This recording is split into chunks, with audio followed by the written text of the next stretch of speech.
Most of my job involved standing at the front desk and helping guests who needed to check in or check out. For the most part, though, hardly anyone came through the lobby during the night, and when they did, they usually just walked past. So basically, I spent most nights standing there, staring at the entrance doors.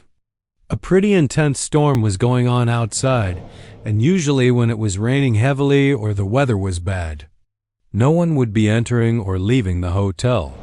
I pulled out my phone to kill some time, but a few minutes later a man appeared at the entrance.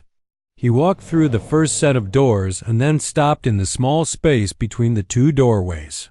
He stared through the glass, looking around the inside of the building, made brief eye contact with me, then awkwardly patted his pockets before turning around and heading back out into the rain. It was strange, but honestly, I had worked at a hotel long enough and met so many people that I was used to odd and awkward behavior. I figured he probably forgot his keys or something and had to go back to his car to get them. I should mention, though, that I had never seen this man before. A few minutes later, the phone on my desk rang. The caller ID showed an outside number, so I knew it wasn't someone calling from one of the rooms. I answered with the standard hotel greeting and asked how I could help. The phone rang and a man was on the other end. He said he'd parked in the front lot and needed help bringing in his luggage. His tone was polite, and at first, he said he could manage, but then he asked if I could come outside and assist. He assured me it was just a small suitcase that needed rolling in. It was a pretty odd request, but I agreed. I told him if he pulled his car up to the front entrance, I could help him get everything inside. He hesitated for a second, then said okay and hung up. A bit annoyed, I walked around the desk and waited in the space between the entrance doors. The rain was still pouring down. I stood there for about 5 minutes, getting more and more impatient. Finally, I opened the door and leaned my head out to see what was going on.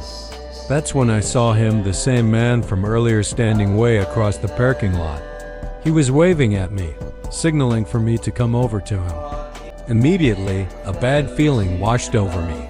The whole reason I told him to pull up to the front was so we wouldn't have to get soaked in the rain. Why on earth would someone want to carry luggage through a storm? It made no sense. I ignored him, closed the door, and walked back to my desk. I figured if he really needed help, he'd do as I said and pull his car up to the entrance. But as soon as I sat back down, the front door swung open and the man walked in. From how far away he had been just moments before, he must have full-on sprinted to get there that fast.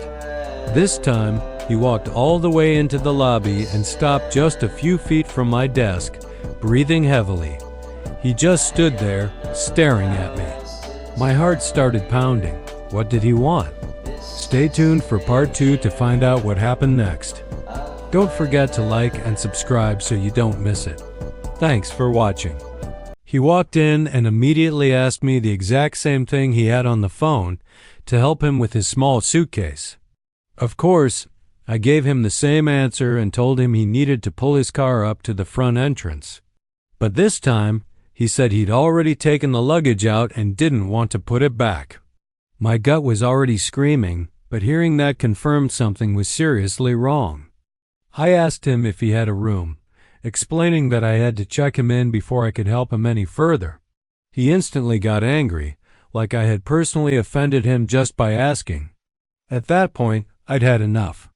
I told him with some attitude that he was the one who left his bags in the rain, and if he refused to check in, I'd have to make him leave. When the morning shift came in, I told him everything. As far as I know, he never checked in. It creeps me out to this day because I realized he wasn't even a hotel guest. Thanks for watching, and don't forget to subscribe for more stories.